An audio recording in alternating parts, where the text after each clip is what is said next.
If I could have your attention just for a moment, or maybe a little bit longer than that, and those of you who are in line, we don't discourage you from continuing to serve yourself. First of all, good evening and welcome. I'm Mark Hamrick. I'm the 104th President of the National Press Club, just here to issue a few welcoming remarks.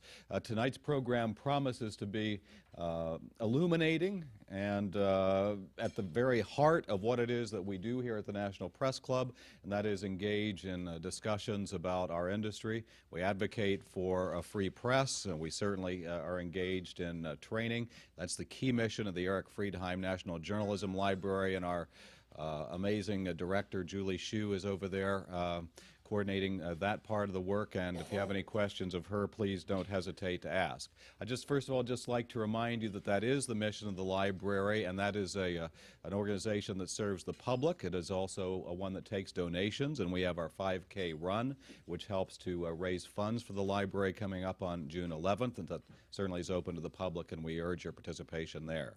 One of the great things that we enjoy here at the National Press Club is the ability to partner with other organizations. And we have the best of relationships with George Washington University, embodied in the fine personality of my friend Mike Friedman, who will take the microphone in just a moment. He's the executive director of the Global Media Institute there and a professor of journalism. Won't you please give him a warm round of applause? Thank you.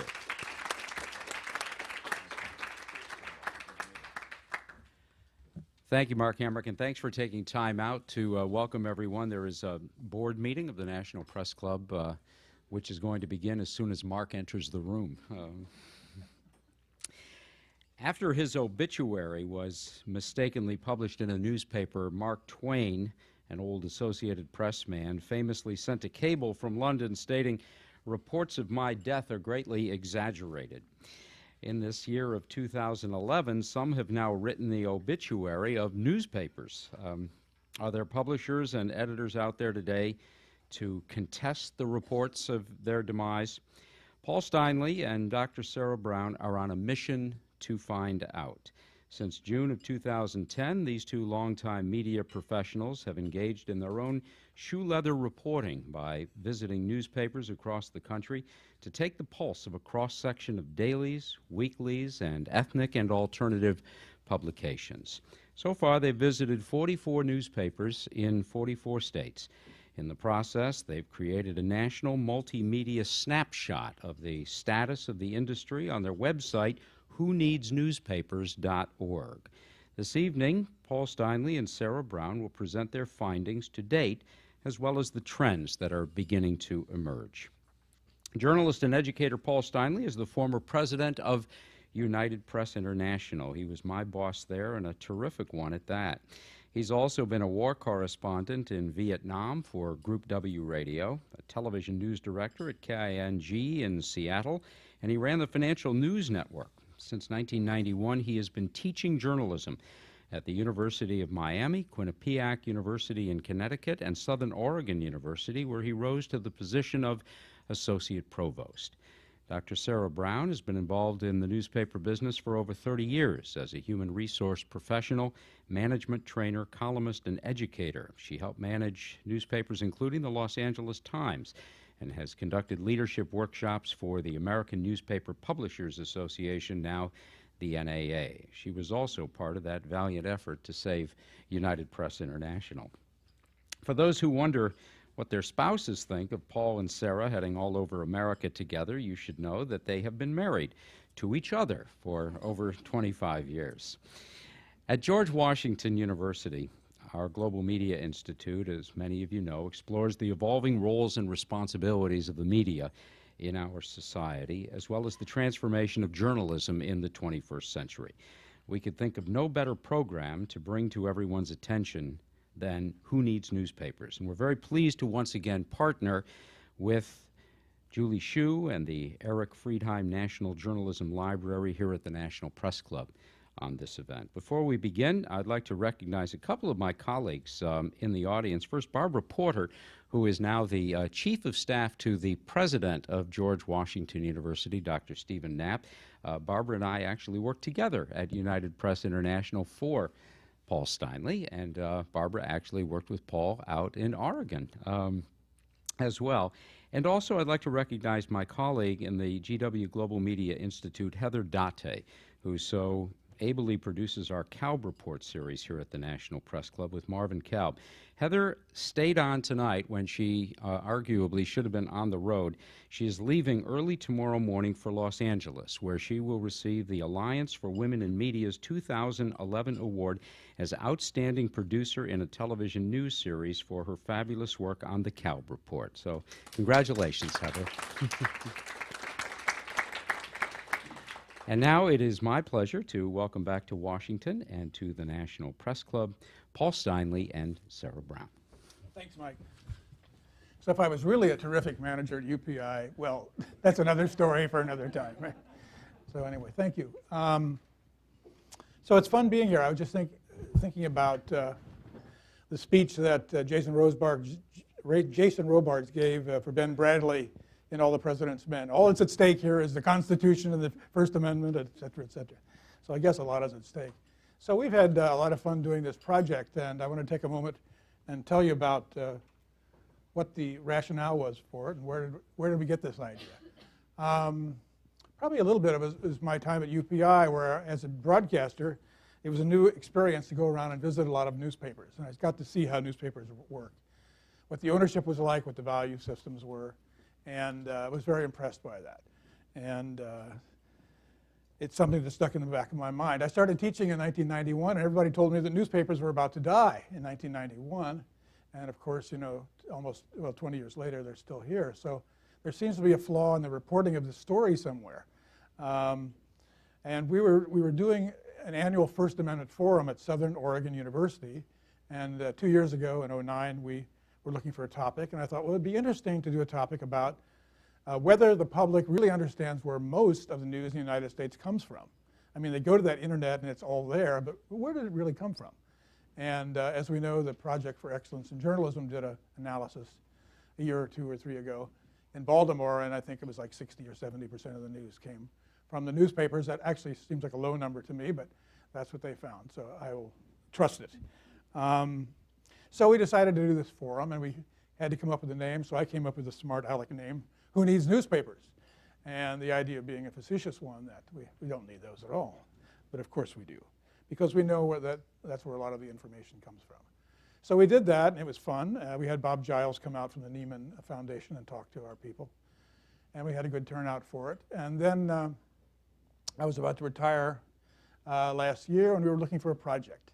And we sort of started talking about this, Sara and I, and sort of thinking, well, wouldn't it be fun to go around and do this? And wouldn't it be fun to have a mission?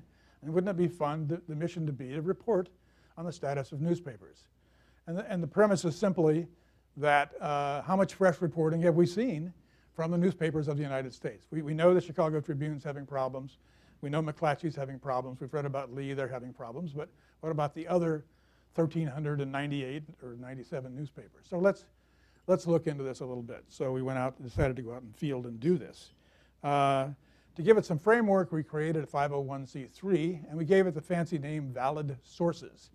The idea being, well, maybe we'll think of something else after we do this project. So let's have a little broader mantle, because that's the real issue here. We're not really concerned about, we're concerned about newspapers. We're not trying to save them. What we are concerned about is the flow of information in the United States. Where is the most reputable, credible, accurate, and ethically sort of balanced information going to come from?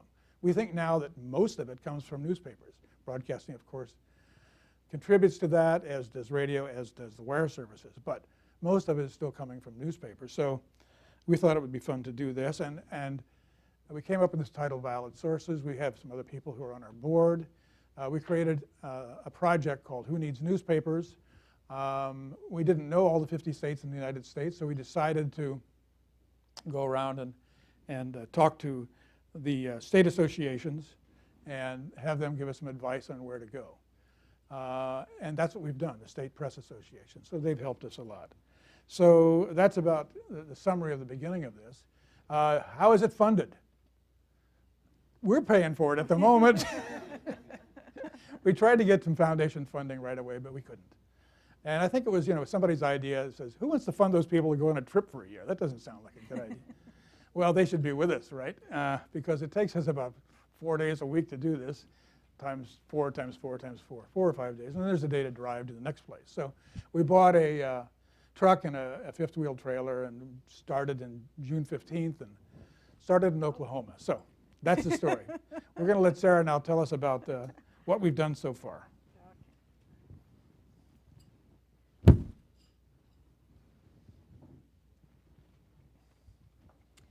So when you go to our website, whoneedsnewspapers.org, the first thing that comes up is this state map.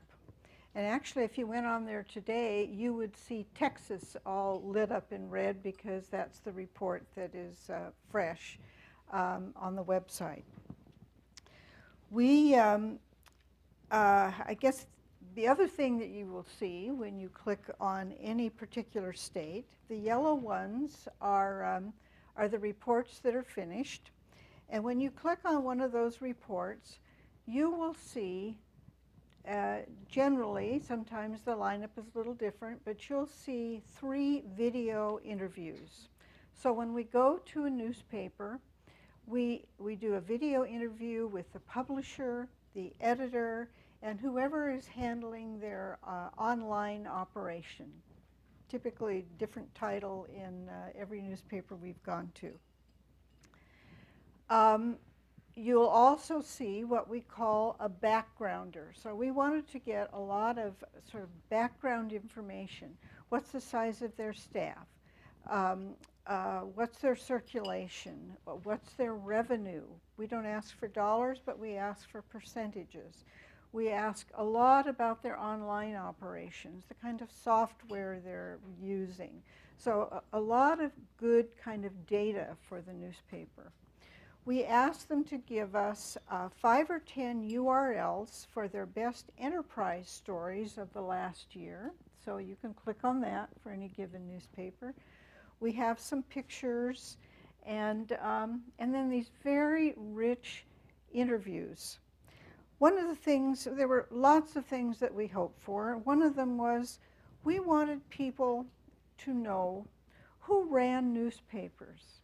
What's important to them? What's their value system?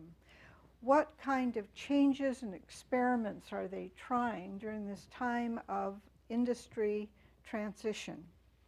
And we ask a lot about their digital operation, their vision of their future, and how they are coping with the issues of change.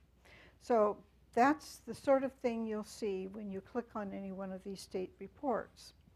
We also have, you can't see it on this visual, but we have something called J Epiphanies, Journalist Epiphanies.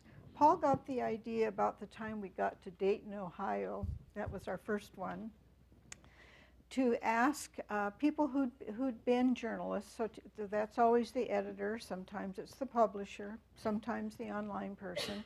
We asked them to tell us an anecdote about the time when the power and purpose of journalism became clear to them. So we have these wonderful little snapshot stories that many of them are very moving, and we hope at the end of the presentation to be able to share one of those with you. So our goal is 50 newspapers, 1 in every state. We flew to Alaska a year ago, April. The Alaska paper was our pilot. And we flew to Hawaii in March. But everything else has been via truck, RV, and an accompanying dog. If you, let's see, if you click on the Florida report, you will get to see Tallulah, who has been part of this trip. So, so far, we have been to 44 states.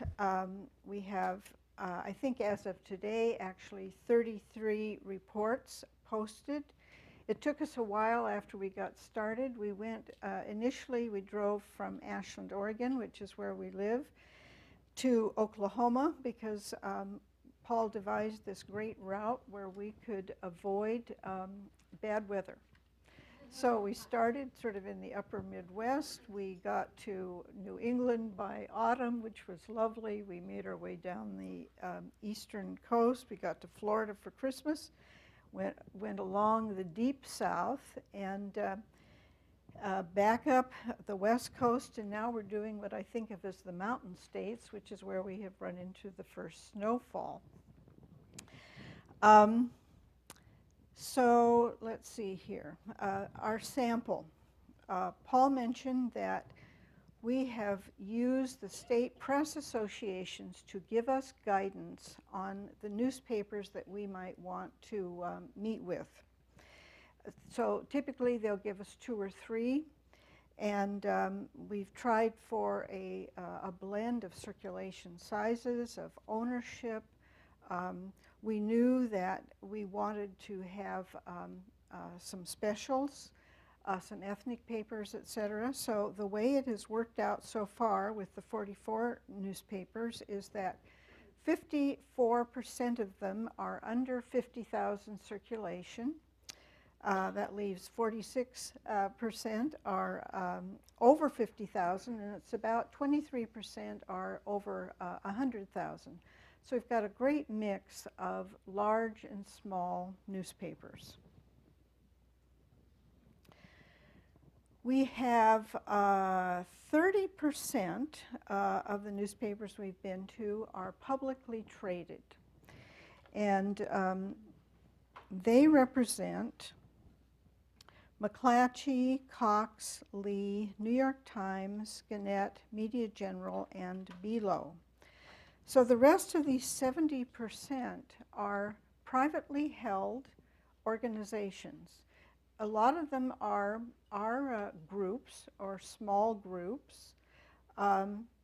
It would be interesting, I think, when we're all done with this and we have time to do some more analysis, to look at how privately traded organizations are faring versus publicly traded organization. We might find something interesting there. So one more thing I wanted to tell you before I talk about consequences is what else you'll find on the website when you go to it.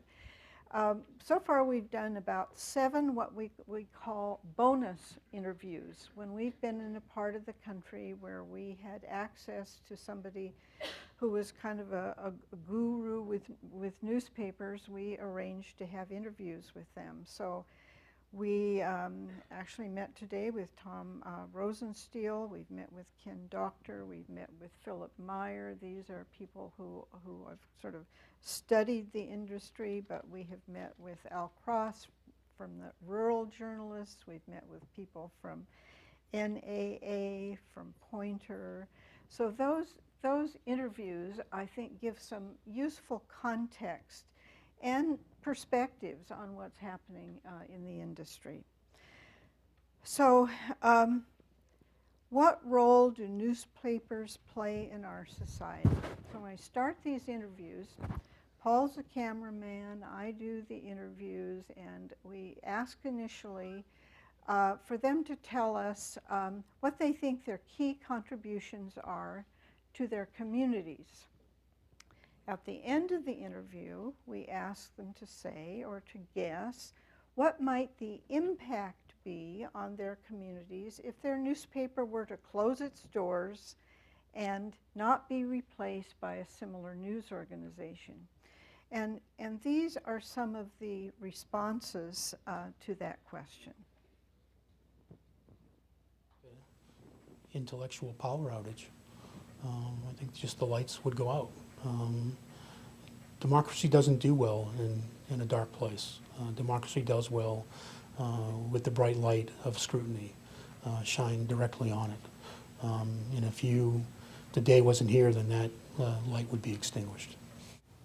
We have the luxury in newspapers still of applying a fairly rigorous ethical and intellectual standard to what we do.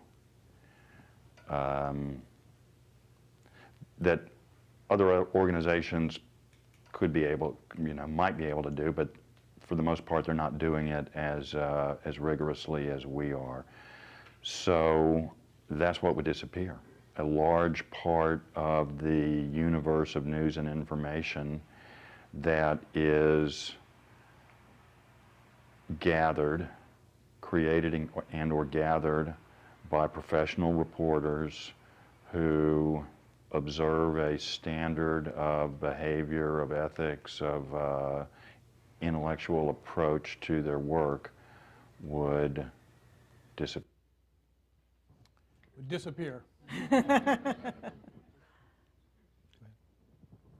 I think that, and by the way, I don't think it's, I don't mean this specifically to Morgantown or Monongalia County, West Virginia. I mean this anywhere USA. If you don't have a responsible news organization to ensure that your rights are being protected, to ensure the governor is not taking your money and going to buy a car for their wife or their son, to ensure that government is doing what it's supposed to be doing, the people that you're paying, I think that would have a devastating effect on this nation as a whole, not just this little community. So the problems I think you've heard already, but I'll just reiterate them quickly. Declining advertising, not surprisingly, and circulation. You know, and the competition from digital news that's out there.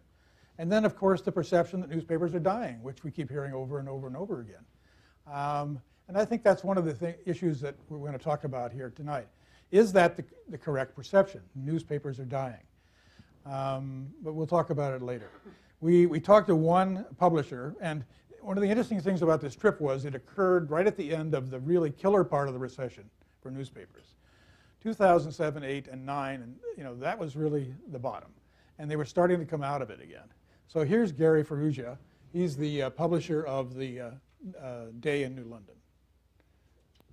With two recognizable challenges here. There is a tsunami going through our industry and all of society. And so the technological changes have prodded us to rethink our business plan.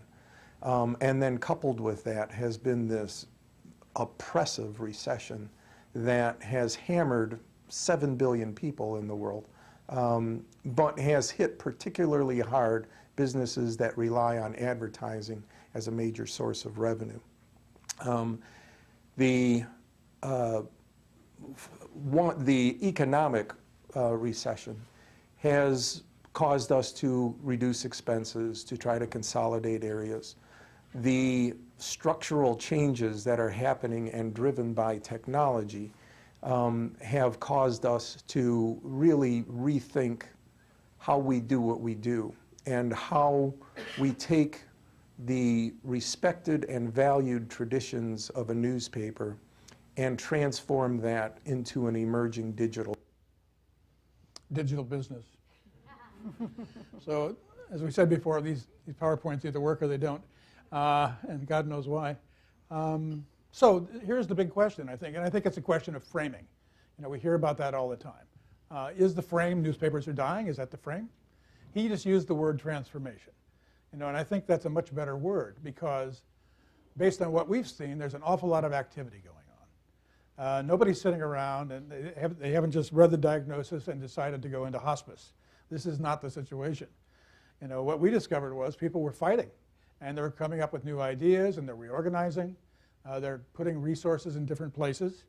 We went to the Boston Globe, and what the Globe is doing, they did a lot of things to change. They were up for sale, I guess, a year and a half ago. And they made some structural changes. They consolidated their printing. They did things like that. They changed their printing schedule so that they could be more efficient. And as they look forward, what they're trying to do is come up with a metered approach. They're going to take, in Boston, there's boston.com. That's the Boston Globe right now. They're thinking of creating bostonglobe.com and having that sold on a metered basis the same way the New York Times is. They haven't started it yet, but it's something they're working on. And here's the way Chris Mayer, who is the publisher, sort of summarized this. Well, if you look at the If you look at the volume that we're doing right now through Boston.com, if you look at the amount of mobile traffic that we have and what that and how that continues to escalate. We have never had more consumers of our content. We have over 50% penetration in this marketplace between print and digital. So it really is a question of managing through the transition of consumer habits, some of which will always, or for a long time, be in print, but are also at some level becoming more and more digital as technology makes those solutions much more compelling or much more mainstream. So we're really focused on managing through the transition, but recognizing the success that we've had in terms of attracting that readership, both print and digital, has been tremendous. We just tested it and it worked. Of course, now it isn't. When we started our trip and our project, we had developed a list of interview questions, and the questions for this backgrounder that I told you about. And we decided to get some feedback from Eric Newton, who's at the Knight Foundation, and he kind of slapped us around a bit and said, well, these are perfectly good questions maybe for 10 years ago, but you don't have the meat you need to have for the digital operation. So we really beefed up our questions. We started really focusing on what were these organizations doing in terms of their websites and their digital products. Because most of these newspapers have had websites for 10 or 15 years. And one of the things that they've learned is it's very difficult for newspapers to make money from their digital operations, from their websites. The revenue just isn't there. Digital advertising brings in about 1/10 of the revenue that print advertising has historically. So we began to understand how absolutely critical it was for us to be talking more about what was the newspaper doing in terms of its website and its digital plans and its advertising plans. And so we'll hear first from Debbie Mead, who is the publisher in Roanoke. Question, can digital revenues finance a quality news organization similar to what you have today? So I can see a time when, again, if devices continue to improve the way we've seen them improve only over the past few years, and more people want to consume their news and information that way, then I think then a model will have to be found to continue to have quality in that way. This is a real challenge that's facing our entire business, though, as you know. Everybody would love to figure that out. It's like the holy grail of how you can do it. The problem is in the internet world, free tends to be the way the internet has developed, the expectation from consumers that it is free or very cheap. And that just doesn't help support a model where, again, like in a town like Roanoke, where you have nearly 100 journalists out covering the news, journalists of quality.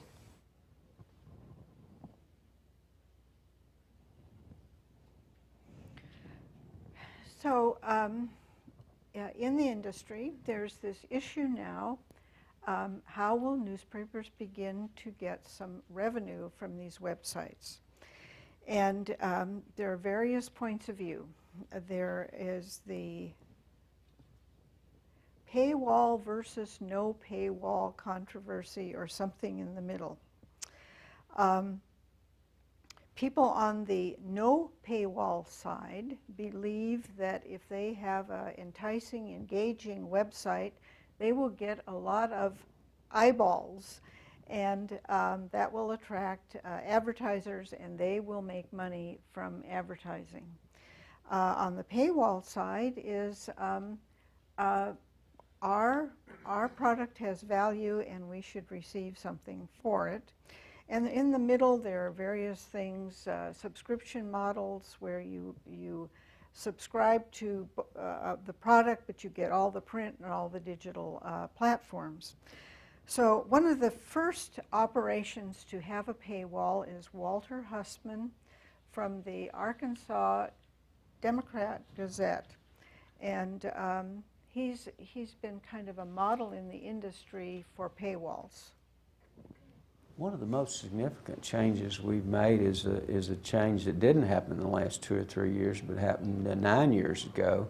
And the fact that we haven't changed, I think, is really significant. And that is, in 2001, we decided to stop giving our content away free on our website.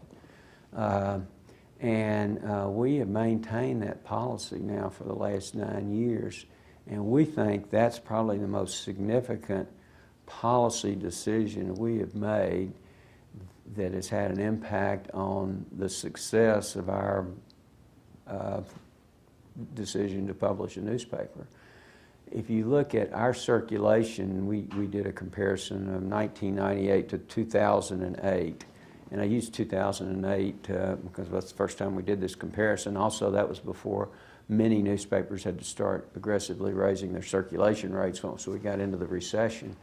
But in that 10-year period, we lost no circulation daily or Sunday, while many newspapers around the country were losing 15, 20, 25, 30% of their circulation. And so I think that's the most significant policy decision we've made.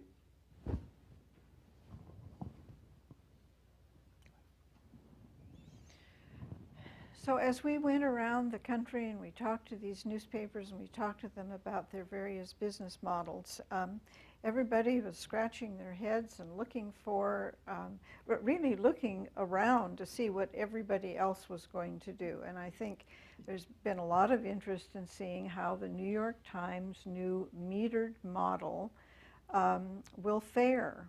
For those of you who might not be familiar with that metered model, you get 20 free clicks a month on their website, and after that you are then asked to pay. So the industry is watching that. So they're all kind of looking for what will work. And we went to St. Pete Times and talked with Joe DeLuca, who I think gave us a very interesting perspective. There isn't going to be one answer. There is no silver bullet. There will be many, many different revenue streams like that. But the basic part of our business, the basic business model still remains the same. We create content, we find an audience for that content, and we deliver that audience to an advertiser, and they do some kind of business and commerce with them. And I think that stays the same, but the way we get paid for that is going to change, and there may be 15 or 20 or 25 different types of revenue streams coming together around the digital piece.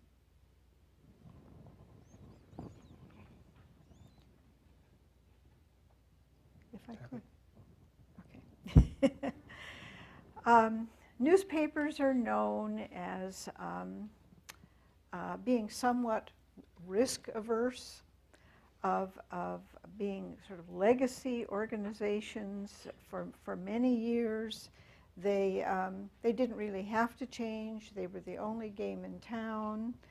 And one of the areas that we found were problematic to newspapers was the advertising sales staff.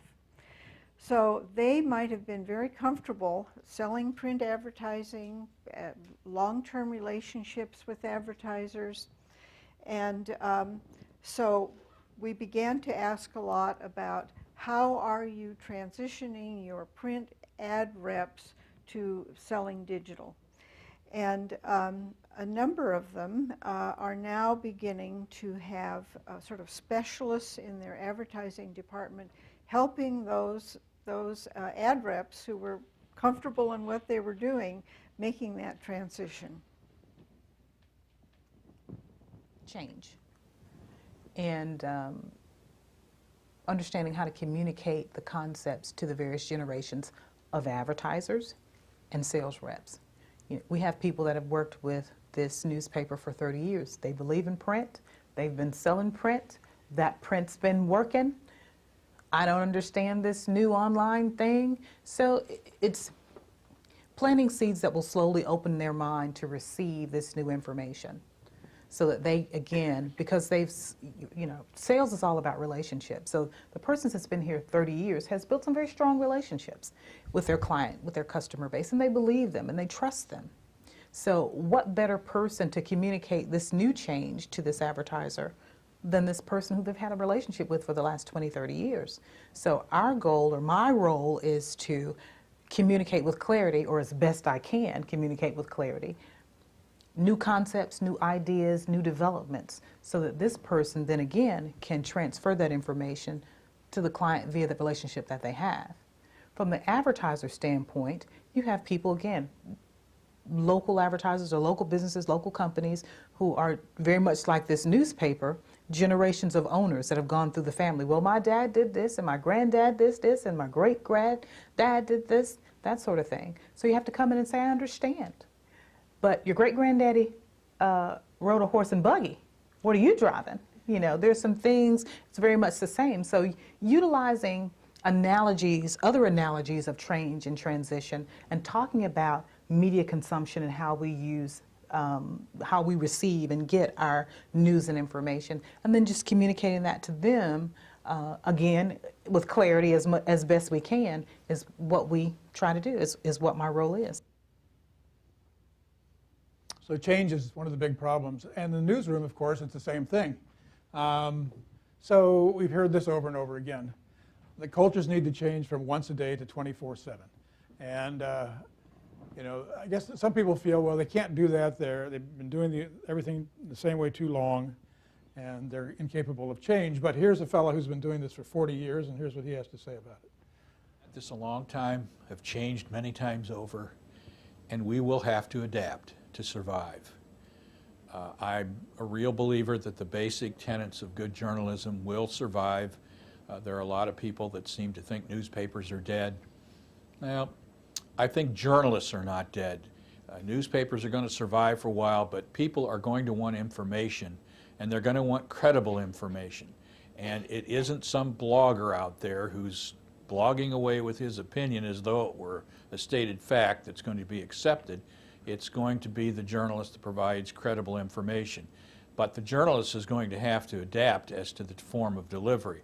I think something like the iPad that just came out not long ago, I think we're going to see a lot of newspapers showing up on iPad. But there may be other forms of presentation on the iPod that still provides credible information from people who are trained to provide the facts. So yeah, I think we're going to have to adapt. So I think adaptation is something that's, you know, happening everywhere. The other thing we learned quickly was that the model of a new journalist is the Swiss Army knife. And here it is articulated by the digital director at the Concord Monitor in Concord, New Hampshire. I think that a journalist coming into my position or any position these days needs to be a bit of a Swiss Army knife, which is difficult.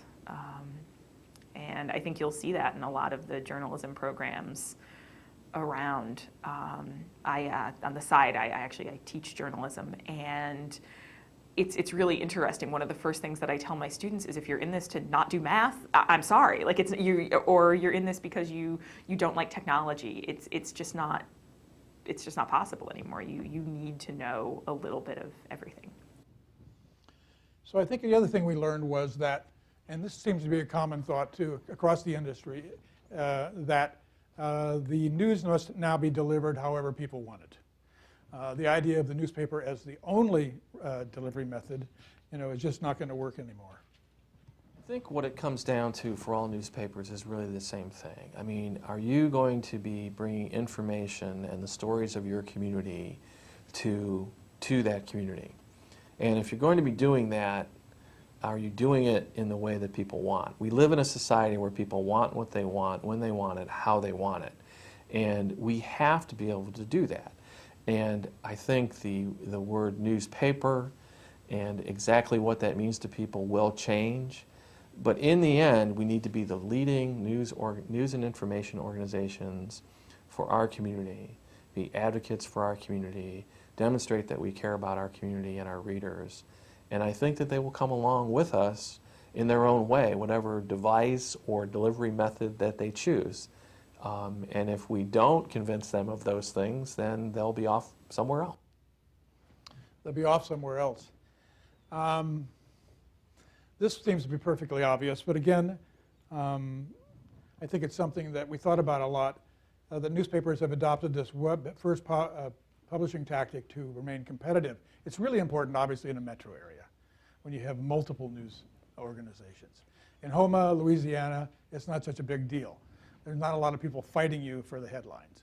But if you're anywhere else where there's any kind of flow coming in from different organizations, you almost have to adapt a web-first policy. The other thing I get a kick out of is this one.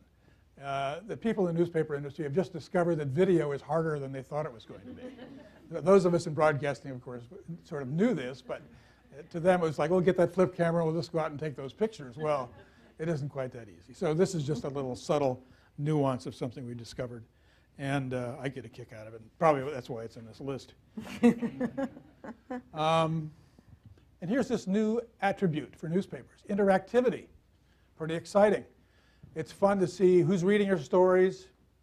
You can have conversations with the readers. You can do crowd sourcing. You can talk to them. But there's only one problem with this.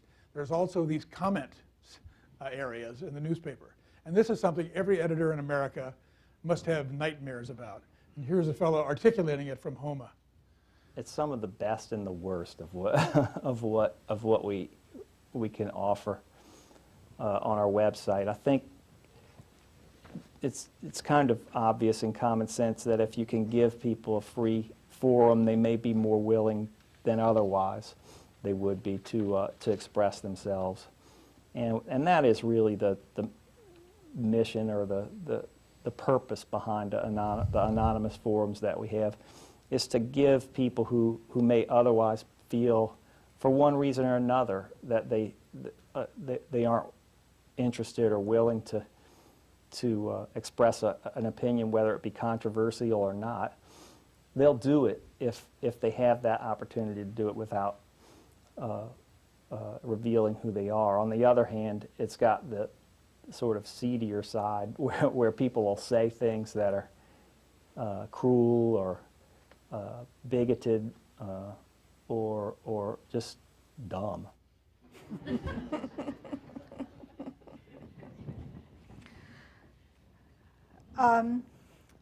So all along the way, people who we talk to about the report, friends or whatnot, say, well, what have you learned? What did you know that you sort of didn't know already?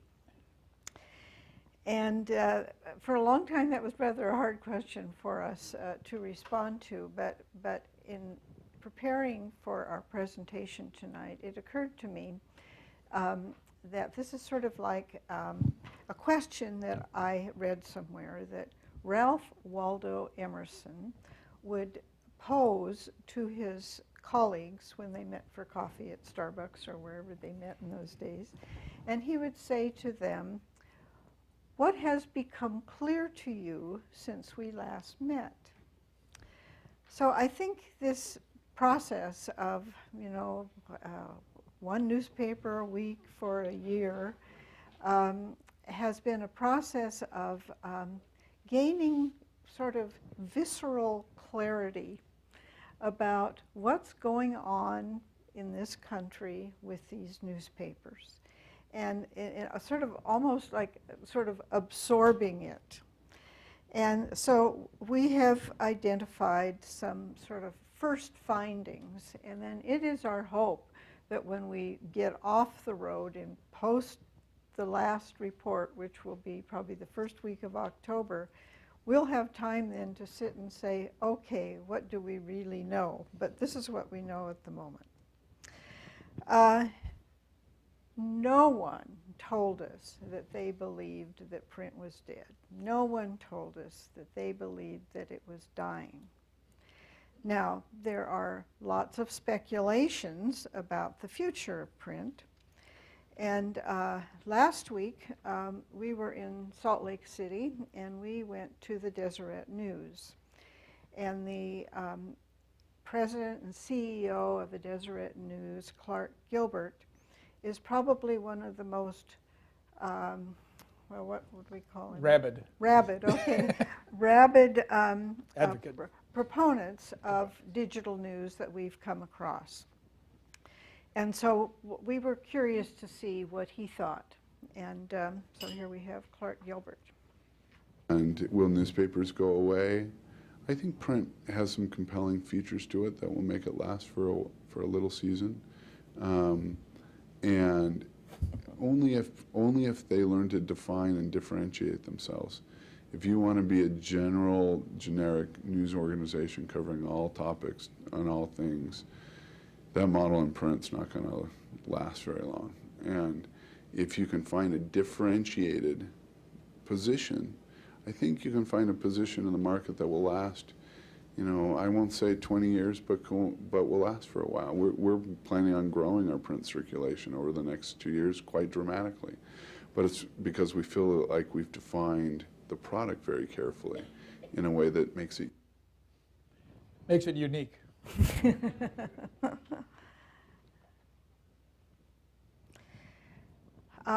One of our bonus interviews was Ken Doctor. Ken Doctor wrote a book called Newsonomics, quite a good book that we recommend to people.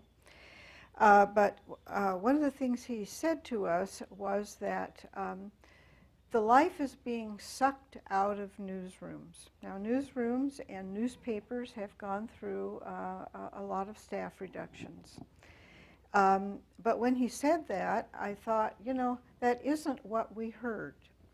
Now, we have to kind of go back to who have we been talking to? We've been talking to 44 newspapers recommended by their state press associations as being General Excellence Award winners or doing things that were innovative.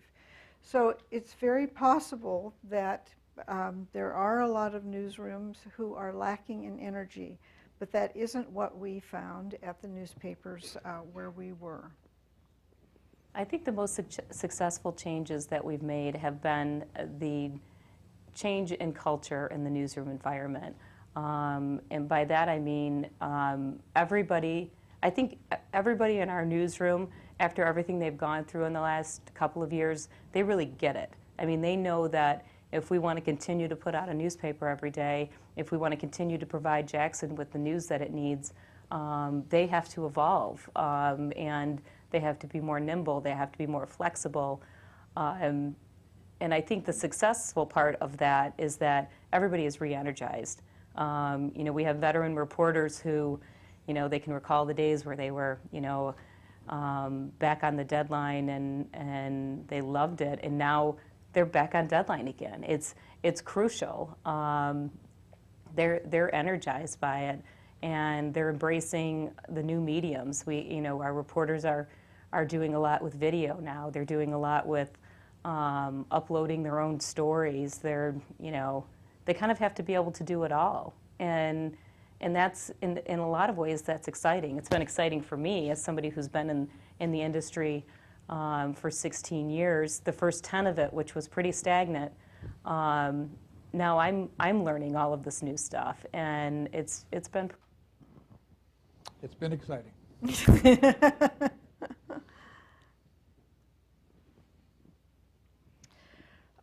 We've talked about the need for multiple skills. I like that Swiss Army knife metaphor. It's been interesting talking to the editors about, we asked them, one of our questions is, how should prospective journalists prepare? What are their prospects and how should they prepare? And many of them say they have to be good writers. They have to be curious, they have to have good critical thinking skills, they have to get out there and dig for the story and we'll teach them the digital part. But there are a lot of other editors who say, well, they have to be good writers. They have to have those basic journalistic skills. But it sure helps if they are comfortable with the web, if they know how to do video, if they have these skills, it's just a little icing on the cake. But it's clear that they have to be multitaskers, they have to work hard. That's with reduced staffs, people have to work hard. Keys to success. We found that these newspapers, large and small, said what distinguishes us or can distinguish us is that we can cover our local community better than anybody else.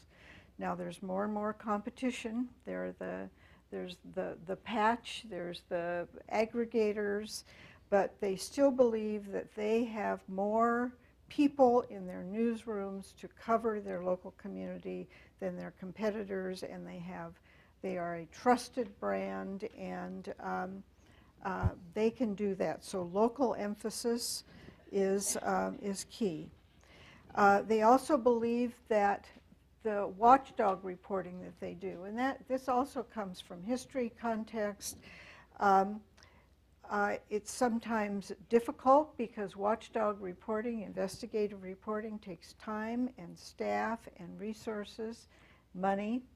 And so there's a lot of kind of juggling to do the kind of watchdog reporting that they want to do. They also see themselves to be the center of the community dialogue. We heard numerous times them describe themselves as the glue that holds the community together. They're like the town square. They are the sort of community meeting place within, through the newspaper. And a number of them are really good citizens. They give a lot of money back to their communities. They support nonprofits. They have fundraisers. They do a lot for charity. So this being engaged with their communities seems to be a key for the ones that appeared to be successful. And next is prioritizing. I think it was first in Burlington, Vermont, that we heard the phrase that the newspaper of record is no longer possible. That because of smaller staffs, they have to prioritize their coverage. They have to identify what their readers, what their audience wants, what they do best, and focus their resources on that. Clark Gilbert, who you heard just a little bit earlier, the Deseret News, Deseret Digital, is owned by the Mormon Church. So they have a perspective, and what they have done, I think it's interesting in terms of prioritization. They have 6 areas of coverage that they've identified. They are in harmony with the teachings of the church, and that's where they put their primary experienced reporters on those areas of coverage. And for the rest of their coverage, they have what they call Deseret Connect, which is a stable of about 500 community journalists. Now these in some cases are people with specific expertise, so if they want to do a story on a particular topic, they might tap these people for that purpose, but they're also just people who are covering neighborhoods. There are pros and cons with that, and can't remember if we cover those pros and cons. We can certainly talk about them. There are pros and cons of journalistic professional standards. Most of the newspapers are trying to do, the buzzword is hyperlocal coverage, and that's easier to do with digital, because you can you have unlimited space, so you can give a lot of space to what's going on in neighborhoods, and that's part of that whole. We cover the local news. That's very important to people.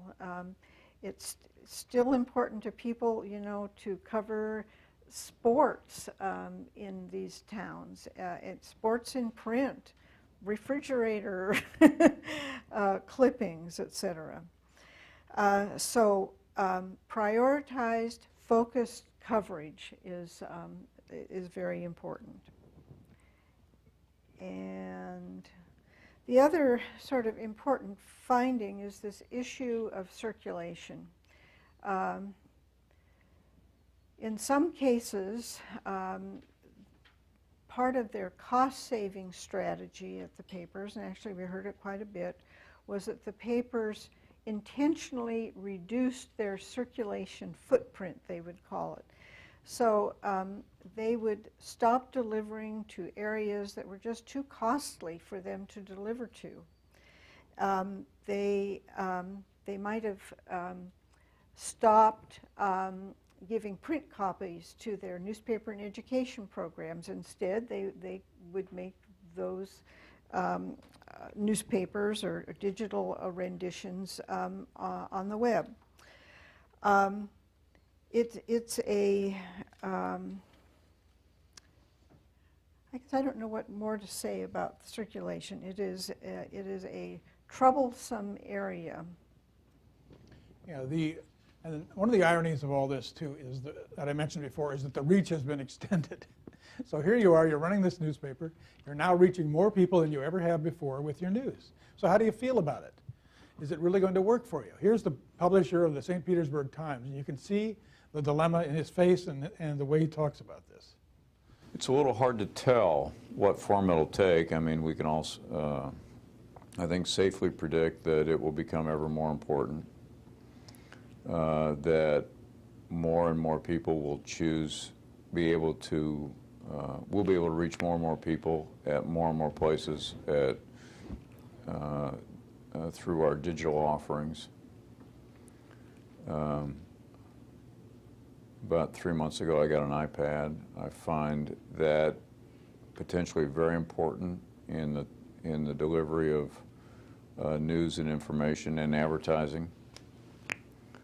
But it's just not clear what form that change will take. It's clear that there will be such a change, but it's not clear to me what form it's going to take. I mean, particularly when you think about how, at least for the moment, how comparatively little revenue, advertising revenue there is in electronic offerings versus print offerings. I don't think we can begin to see yet what form the new way will ultimately is going to take. I think we have to be trying lots of things and seeing what seems to work and what doesn't seem to work. And what doesn't seem to work. So 2 more things, and this is a really interesting one, digital management. You know, we went to 44 newspapers, and I think we had 44 job titles for this particular job. I mean, nobody has decided exactly what it is. Is it the web editor? Meg Heckman, who you saw there, was the community outreach editor, and she was in charge of the digital. We've had audience managers, and I think that's what shows the dynamism of this. I mean, and how uncertain it is. There's a lot of uncertainty here, but there's a lot of energy going into it too. People are trying all these things and experimenting. So this is kind of the final thought I'd like to leave you with, and that is that I think the framing of this is what needs to be changed. I wish I could come up with a short way of saying this, but I haven't figured out one yet, if there is one. You know, I think I see newspapers as a single platform, 3-dimensional medium. Print, graphics, pictures. That's a stretch on 3 dimensions, of course, but that's what they have been for a long time and still are, basically. But what they've done is add all this these digital attributes, and they have become multi-platform, multimedia news and information companies. They're not just media companies, they're news and information companies, which is very specific. They're not doing movies or billboards. They're in the news business, and they're doing it through all these different ways. So this is what I think is the clearest way of saying what's happening, and that is that this transformation is taking place, and you know, the outcome is unclear, but it looks to me like newspapers are going to be around for the foreseeable future and probably a part of this multimedia platform and set of products that are being delivered. So that's what we've got to say to you. And if you have any questions, we'd love to answer them.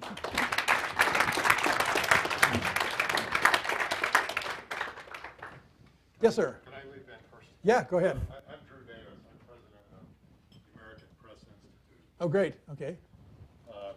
We actually hired Clark Gilbert when he was just a Harvard professor. Exactly. To work on our Newspaper Next project 3 years ago. This was the best, most concise statement for those of you who are looking for a basket to put what the state of the newspaper industry is. The best, most concise statement of the state of newspapers today. One thing you didn't mention was that this is still a $35 billion a year industry. Now, it's not the $70 billion a year industry that it was in 2006. Craigslist sucked $10 billion of classified advertising revenue right out, most of it never to come back. And that was the bulk of the profit margins of the industry. The industry is still throwing off 5 to 10% operating income margins, which is more than grocery stores, it's more than banks. It's still a profitable industry. And the companies like Tribune and others that got into trouble in the last few years got into trouble because they took on huge crushing debt. This industry still employs 40,000 journalists. That's more than anybody else. No other medium comes remotely close. And all, you know, just with a apology to broadcast, most broadcast news outlets start their day reading the print newspaper to figure out where they're going to send their cameras, unless there's a tornado or cataclysmic event that's telegenic. Rush Limbaugh doesn't have a daily radio program without first reading the New York Times, Washington Post, Wall Street Journal, even though he disdains them. Jon Stewart doesn't have a daily show on television without first reading the newspapers. Now, the challenge is that you stated very clearly is that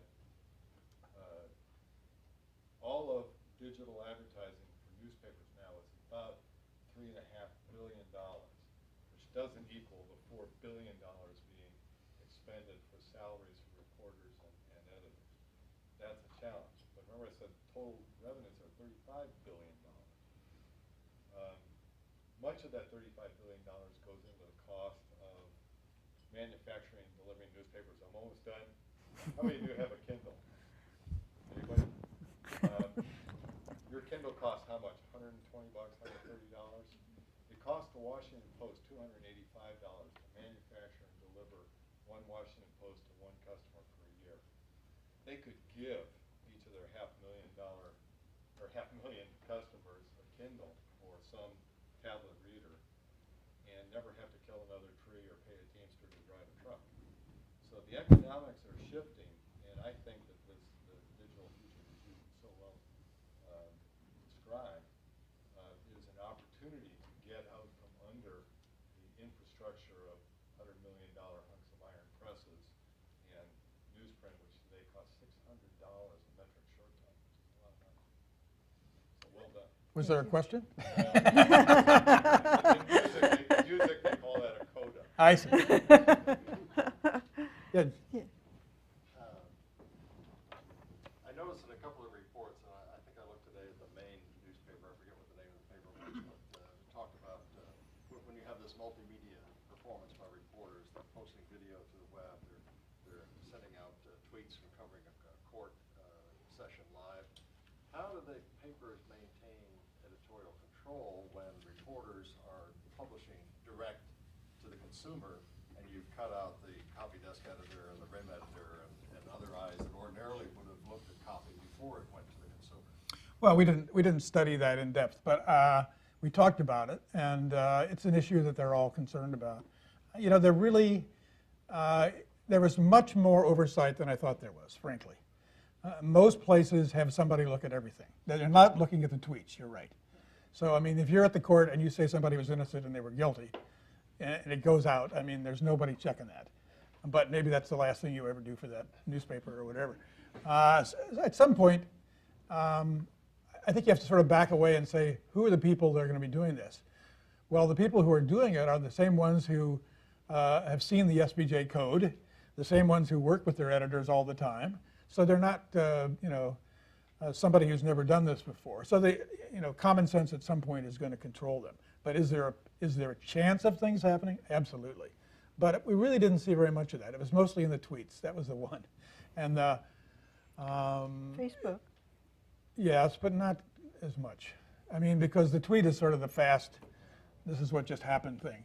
There are individuals doing certain things, and there's less control than there used to be. But interestingly, for example, there is a Facebook editor at the Austin American-Statesman, a social media editor who works at that and works with it.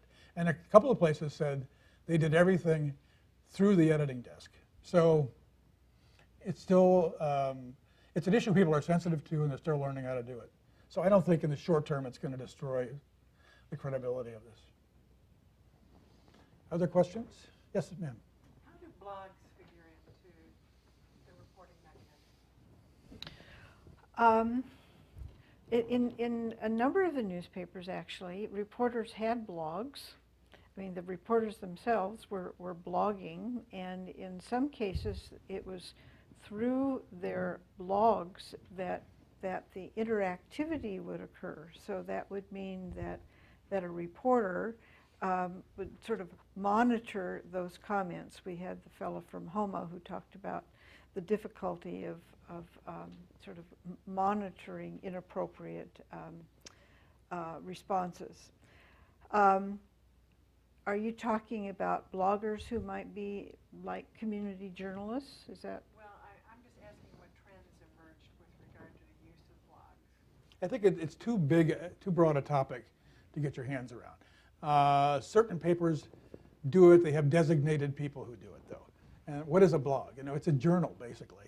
And if you got the guy who covers the Washington Nationals doing a blog about the Washington Nationals, he knows a lot about that, or she knows about that. And it just comes out in this form, which is very informal, and it's called a blog. On the other end of the spectrum, we've got people who just, anybody who owns a computer who wants to put up a website can have their blog. So I mean, so how do you compare these two things? The expert over here and the novice over here. So I think Sarah brings out a good point. In a number of places, they use the blogs as a place where the reporter can have a dialogue with the community. So there's a comments part of it. So that's pretty interesting. And I think, again, we more or less saw people were watching these, people being the editors. They're watching what's out there.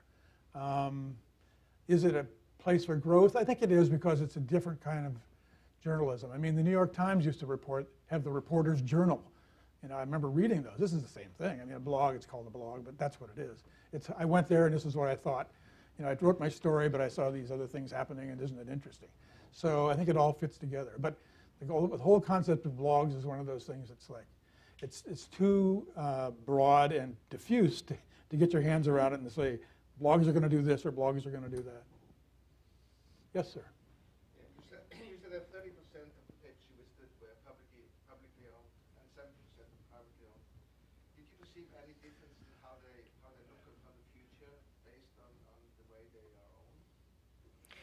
Well, it was actually, as I was putting this data together, that I thought, you know, I mean, we didn't set out to do anything but to sort of generally say we want kind of a, you know, a cross section of public and private, but we weren't closely monitoring it. And it was sort of after the fact that I thought, well, isn't it interesting that we ended up with such a preponderance of privately held companies? I mean, I don't know exactly what it means, but it must mean that somehow these privately held companies were doing something that got them to be designated as general excellence winners or being innovative. So as I said, you know, I think it's grounds for a good study to see what it is that these privately held companies are doing. I mean, some of these privately held companies they're big. I mean, there are a number of small ones, but some of them are quite big, but they're not publicly traded companies, and they don't have that kind of pressure or perhaps debt in some cases, and they may be able to do more. I don't think we could generalize about them, but I think, I mean, it's quite obvious that the locus of control is closer at the private company. You're closer to the owner, and the owners are part of the community usually. And of course that makes a difference. They go to the Rotary Club or whatever. The Seroptimus, I guess, is their female, right? And you know, they feel more pressures, and they're going to put more into their newspaper probably. That's not saying that the public ones aren't good, have their virtues as well, because they often bring more expertise. Cox, for example, has a concentration of digital people working on this. So it's, instead of 3 or 4 people sitting at a newspaper, it's 20 or 30 sitting in Atlanta working on it. Same thing with the Media General, et cetera. So, I mean, there are trade-offs on all these things. I don't think we could generalize, though, about, you know, one finding one way or the other. But I think it's an interesting thing to It pursue. There's a young woman back there. Yeah. I come from a public relations background, and I'm interested in what you've been saying, and particularly the decline of media relations, because I just started a company where I help nonprofit organizations match their interests with the right reporter. And I've heard a lot of backlash on that idea, because people say newspapers are dead, why are you doing that? And to hear your facts is great for me, but I wonder how we change the perception that newspapers are dying so that people realize that that's not actually the case. Well, that's a great thing. I wish I could figure out how to do that too. I'll tell you a UPI story. So when I was the president of UPI, we had a meeting with Donald Graham at one point, who you know who that is. And this was in '89 or something. And he said to me, and I'm paraphrasing, he said, well, you know, I don't really think about UPI anymore.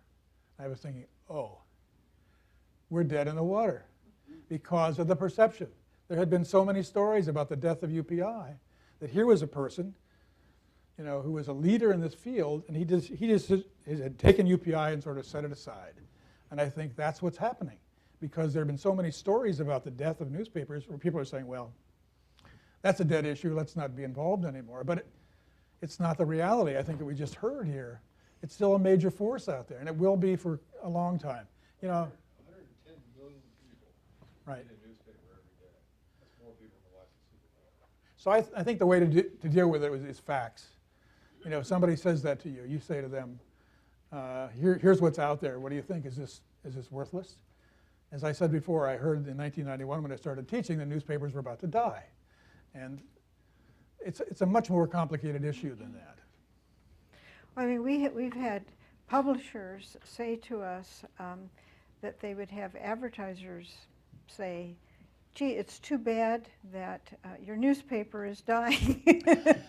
And they'd say, well, it isn't, you know, we're here. And I think it's a real dilemma, frankly, how to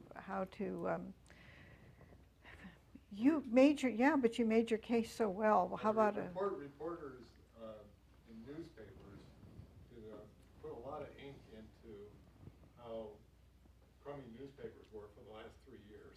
Oh, more than that. And somebody said, I read someplace that newspaper reporters would gleefully report the end of the world. Now, I can say I was a reporter for 20 years. When is it, by the way? Never mind. Sir. Yeah, it seems to me in 2 cities, Seattle and Denver, when newspapers closed, some of the journalists for those papers started, what do you call them, online newspapers? Mm-hmm. But is that very widespread now? That's the only couple I remember. Well, the one in Seattle, you know, I'll tell you another inside story that we tried to do a story about that newspaper and they didn't want to talk to us. So for whatever reason, I don't know, we talked to the other one, and which is the Seattle Times. That's the one that's still publishing. But they've really integrated themselves into the digital world because Seattle, not surprisingly, has a lot of startups, and they had a lot of community news going on. So they sort of reached out to them, and they built a cooperative with them. So they have a number of neighborhood reports that are now attached to the Times, the Seattle Times. The PI, meanwhile, is doing what it's doing. Unfortunately, we don't know what it is, and I'd love to report it to you, but they won't tell us. And maybe you would know, but you know, but there are experiments, and there's some interesting ones. Ann Arbor's an interesting one. I think Newhouse owns that newspaper in Ann Arbor, and what they did there was they shut down the paper, the printed paper, and then they created a new paper, an online paper, and then now they still have a printed paper 3 days a week. So they're playing the best of both worlds. I think that's an interesting formula. You know, I think that's kind of a forerunner of what could happen, where in communities where there really is no news of consequence on Monday and Tuesday, for example, and no reason to be advertising then, you might see 4 or 5 day a week newspapers. So there'll be experiments like this, and we're going to see these all around the country. The question is, well, as soon as that happens, well, people say, well, that's the death of newspapers. You know, they're about to die again because we've just seen in Ann Arbor where they closed it, and that's the stories that are written. But, you know, and there's a change going on. There's a transformation going on. The question is, what is it? And let's see if we can identify it and just report on that rather than predicting the end. Let's predict what's happening, or let's report what's happening, excuse me. Yes. Yes. I was wondering, you know, it seems pretty clear that the younger generation doesn't read newspapers except for those of us who might be in journalism itself, but I know plenty of kids, they don't read newspapers. They get their news online. Did you ask that question of the newspaper publishers and how they would handle that? Well, I think, you know, this generational shift, they all understand that that's happening. And so there's kind of a time frame here of making their digital operations more and more robust, trying to find revenue streams so that they can replace the former print advertising with digital advertising. They have to make money to fund their newsrooms. I mean, this is just what it gets down to. So I think there's this sense of there's some time. You know, there's still a lot of us who really enjoy our print newspapers. Actually, I've had a lot of people tell me on college campuses, you will see students walking around with their newspaper, with their college print newspaper. I would like to think that means something for newspaper readers, but I think there is that realization. They all realize that, you know, that generationally there's going to be that shift, and they've got to figure this out. As we know, the newspaper reading is a different experience. Online is one experience. Reading a newspaper is a different experience. You have the serendipity factor when you read a newspaper. You're going to see these stories which you never would have in a million years think to look for. Or you're at lunch and you want to have this thing with you, or you're wherever you are and it's the end of the day and you want to spend time doing it. I think the real issue is time. You know, I think as the economy gets squeezed and squeezed, people just don't have time to do it. And that's a bigger problem. And, you know, we don't know the answer to these questions, but the newspapers realize it's a problem. Yes. Is journalism good business? Why or why not? Is journalism good business? Well, the newspapers that we went to are reporting profit margins of roughly averaging 10 to 15%. We met with Tom Rosenstiel today, who recently published the sort of state of media and the state of newspapers, and he said they were averaging 5%. We know that there are a lot of investment bankers and private equity firms who are more and more in control of newspapers. I guess they think there might be some revenue opportunities there. Yeah, but that's really not the Are they good business? Are they good businesses? Journalism, good business. Yes, it is, because journalists are information consultants. That's what we are.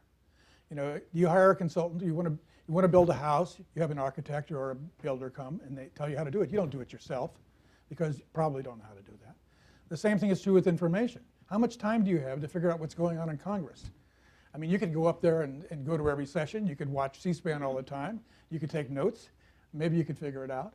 But, you know, with all the sources we have here, it's much easier. And we need that in our lives if we're going to make informed decisions. If you want to, I mean, if you don't want to make informed decisions, of course, then I guess it's not a good investment. But I think there are probably enough people in this country that want to do that. We hope so, anyway. There's a really good book that answers that question. It's called The Value of News by a guy named Robert McCarr, S-C-A-R-D. He says that news is like knowledge, and there's two types of knowledge. There's intrinsic knowledge that makes you the smartest person at the cocktail party, and you can get that in newspapers. But then there's also knowledge that is essential for you to do your business, to be able to function as a member of a community, to make wise decisions in your participation in representative democracy. And it's that type of knowledge, news, that has value that can and should be charged for. It's exclusive and it's unique.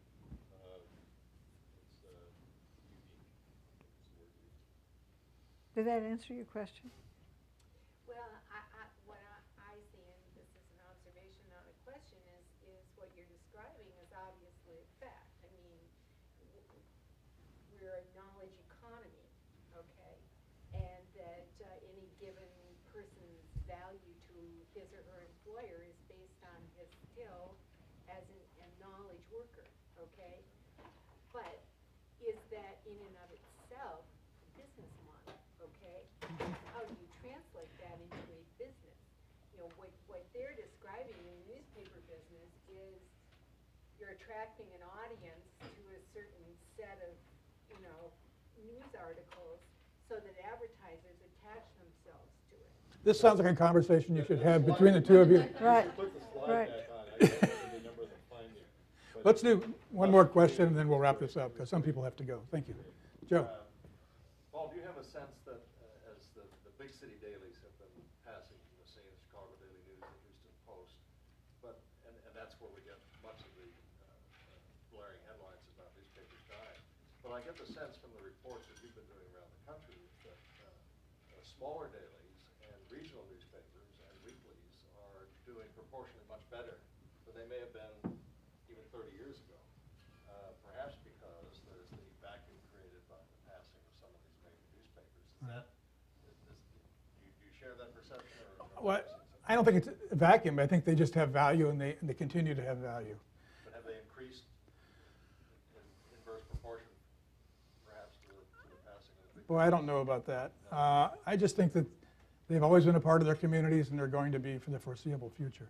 Let me share one more thing with you here before we leave. This is something from our website, and we'll wrap things up with this. We talked about the journalism epiphanies that we have, and we asked people about when the power and purpose of journalism became clear to them. And we did the Afro-American in Baltimore, and we talked to Jake Oliver, who is the publisher. And here was the experience he shared with us about this.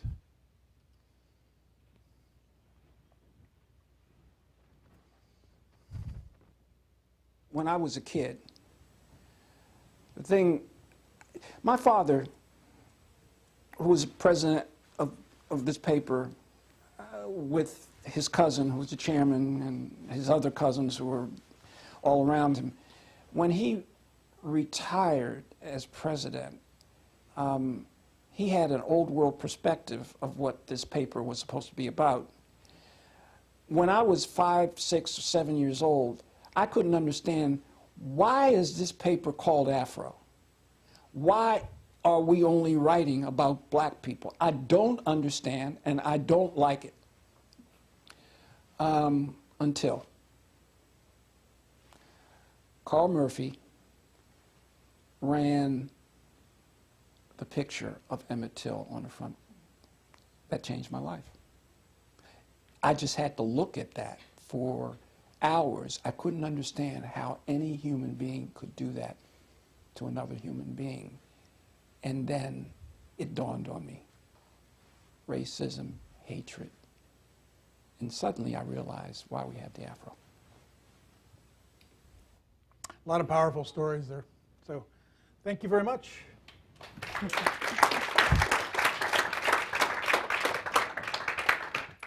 Thanks to Paul and Sarah and to all of you for joining us tonight. It's a fascinating story that is going to continue for quite some time, and we'll look forward to hearing the final results of your study later this year and perhaps into 2012. So thank you very much once again for joining us.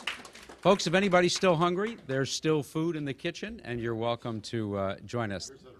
Thanks for joining us this evening. Have a good evening.